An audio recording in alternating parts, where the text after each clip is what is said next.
एक गांव के किनारे पर एक घना जंगल था जिसका नाम था भूतिया जंगल। जंगल के अंदर का रास्ता इतना भयानक था कि सूरज की रोशनी भी वहां तक नहीं पहुंच पाती थी। गांव के लोग जंगल की कहानियों से डरते थे और जंगल की ओर जाने से बचते थे। कहा जाता था कि जंगल में एक बहुत पुरानी और जर्जर हवेली खड़ी थी जिसमें एक राजा की आत्मा रहती थी। राजा अपनी मौत से कुछ ही दिन पहले आशीर्वाद प्राप्त करने के लिए उस हवेली में गया था, लेकिन वह वापस नहीं लौटा और उसकी आत्मा वहीं कैद हो गई। एक दिन गांव में एक साहसी युवक अर्जुन आया। उसने गांव वालों से जंगल के बारे में सुना और उसने ठान लिया कि वह रहस्य की पड़ताल करेगा।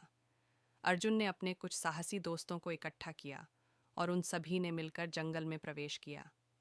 भूतिया जंगल की कहानी। जंगल में प्रवेश करते ही उन्हें भयानक आवाजें सुनाई देने लगीं। पेड़ों के पत्ते सरसराने लगे और ठंडी हवा उनके कानों में फुसफुसाने लगी। अर्जुन और उसके दोस्तों ने हिम्मत जुटाई और आगे बढ़ते रहे। रात होते होते वे हवेली तक पहुंच गए।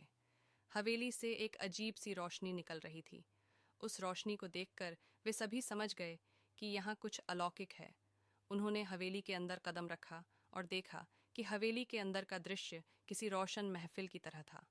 हवेली के मध्य भाग में एक बड़ा हॉल था जहाँ राजा की आत्मा को शांति पाने के लिए पूजा की जाती थी। अर्जुन ने देखा कि हॉल के बीच में एक पवित्र अग्नि जल रही थी और उसके चारों ओर अदृश्य ताकतें थीं। ये भी पढ़े। शापित हवेली। अर्जुन ने समझ लिया कि अगर उसे राजा की आत्मा को शांति दिलानी है तो उन्हें पूजा में खुद को शामिल करना होगा। उसने और उसके दोस्तों ने जंगल के प्राकृतिक संसाधनों का उपयोग करके पूरी निष्ठा के साथ पूजा की। पूजा पूरी होने पर राजा की आत्मा प्रकट हुई और उसने अर्जुन और उसके दोस्तों को आशीर्वाद दिया।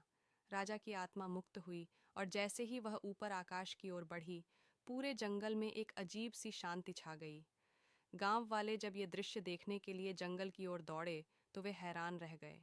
उन्होंने देखा कि जंगल का अंधेरा नर्म हो गया था और पत्तियों की सरसराहट मानो किसी सुखद संगीत में बदल गई थी।